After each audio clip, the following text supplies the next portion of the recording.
Hey everyone, I'm Daryl Stringer. Welcome to episode 32 of the Builder Photography Business Show. Now, if you're a real estate photographer or an architectural photographer, you might have a time problem. And if you do, then it's an expensive problem to have and you need to get it fixed. So, what do I mean by that? And how do you fix it? Well, let's take a look.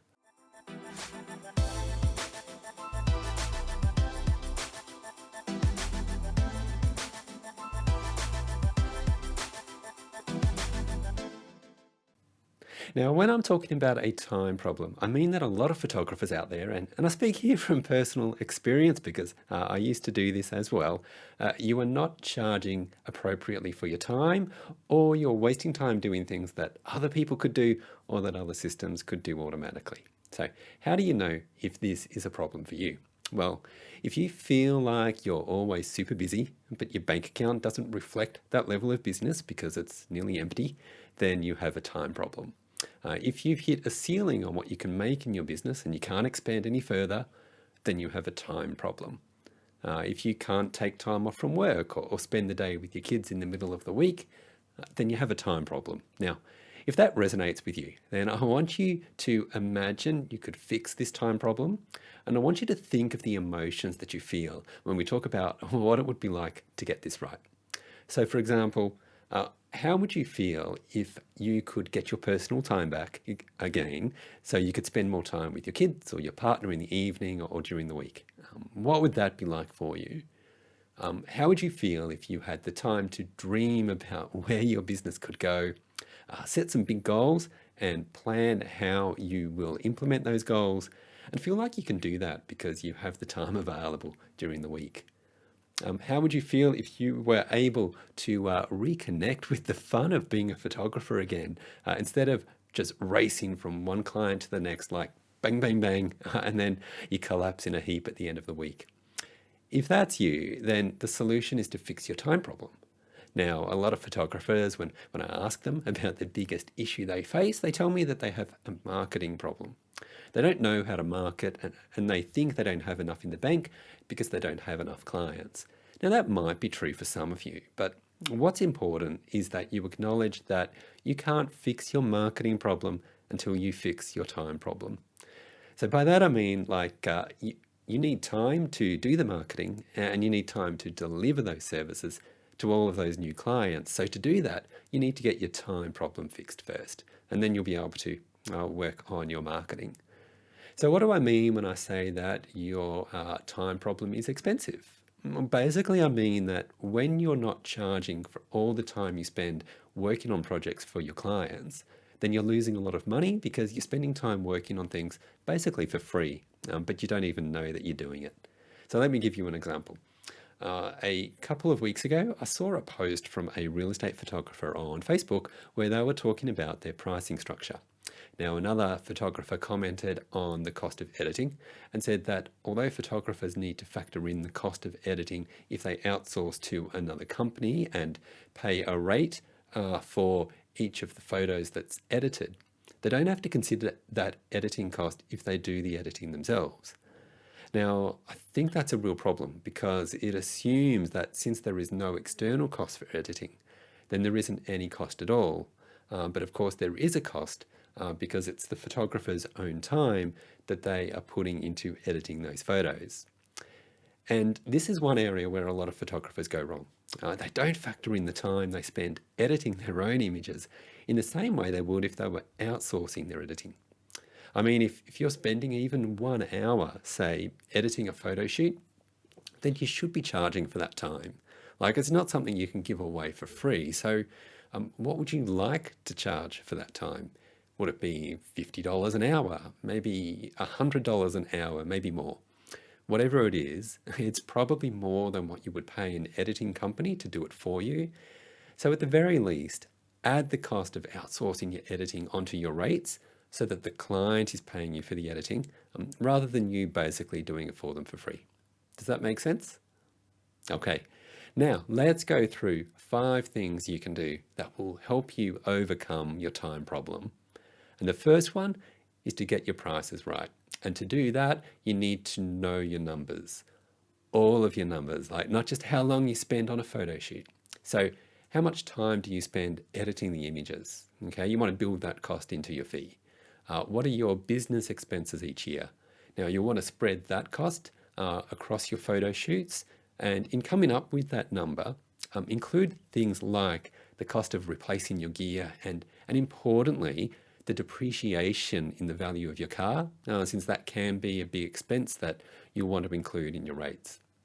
So go through all of your numbers and make sure all of your services adequately cover your expenses, your own time, your team members, taxes, and a profit margin. Now, if you can do all of that, then that will go a long way towards overcoming your time problem because you'll be in a strong position to implement the next tip, and that is hire people or set up systems that will help you with your time.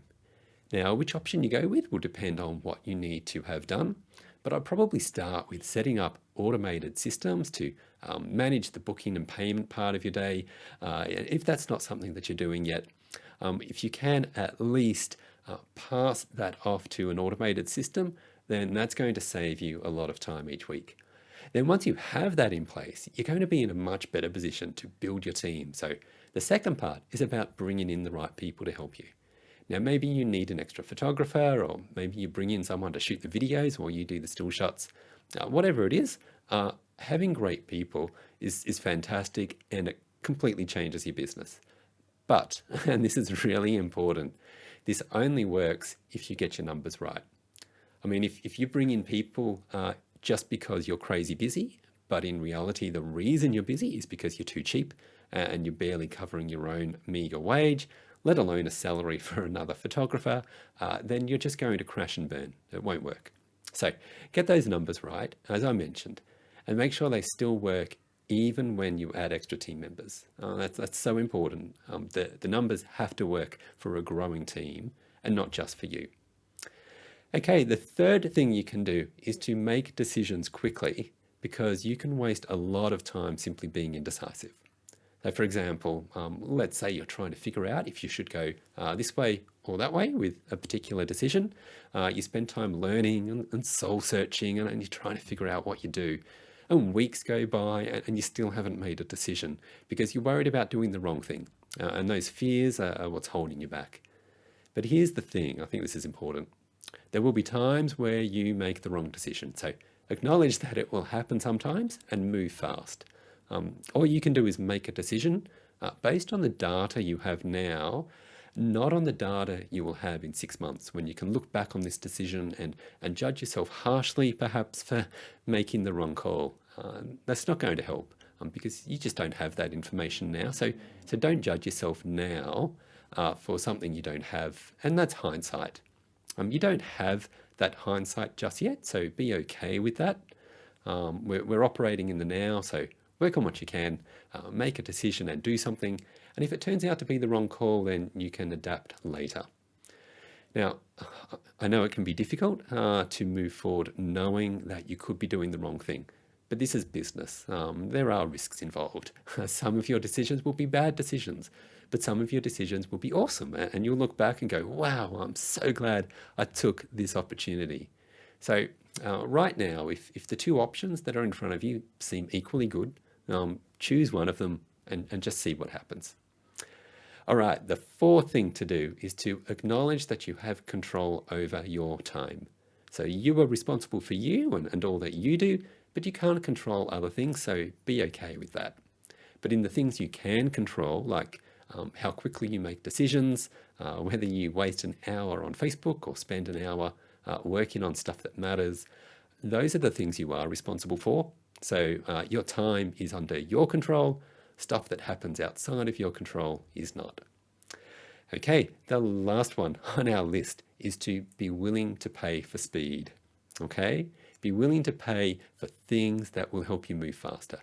So whether it's someone managing your office so you can focus on other things, whether it's hiring a business coach to bring you clarity and provide you with tools and resources to help you with business operations, whether it's upgrading your internet speed so you can send your raw files off to your editor in just a couple of minutes instead of waiting for hours. Be willing to pay for speed so that stuff gets done and you can move on to other things. All right, so there's our list of 5 things you can do. Get your prices right, hire people or use systems to get more done, make decisions quickly instead of wasting time, acknowledge that you control your time, and finally, be willing to pay for speed. Now, if you do all 5 of those, and that might take a lot of work, so don't expect this to be easy, but with those 5 steps in place, you will overcome your time problem and you'll get to a point where you can spend more time with your family because you'll either have systems or people to help you. You'll be able to work on your business instead of being stuck working in it all the time. And hopefully you'll enjoy photography again because you'll be able to slow things down. And I think that's the most important benefit of this. When you fix your time problem, life is good again. You're back in control, you're charging well for the work you do, you feel positive about things, and that's when you can give the best version of you to your clients and really enjoy the work that you do. So there's our 5 things that you can do to fix your time problem and make it less expensive. So if you've got any questions about that and how you might implement it, or if you would like me to help you one-to-one with fixing your time problem, drop a message or leave a comment and let me know where I can help you. But hopefully this gives you a good place to start. But please, leave a comment if you do have any other thoughts. Okay, that's it for today's show. If you aren't yet following me, then here's where you'll find me on social media. They're on Facebook and Instagram, YouTube, LinkedIn. Follow me, subscribe, like this post, share it around. That'd be great. And feel free to email me if you want to as well. My email there is darryl@builderphotographybusiness.com. All right, thanks everyone, and I'll see you next time.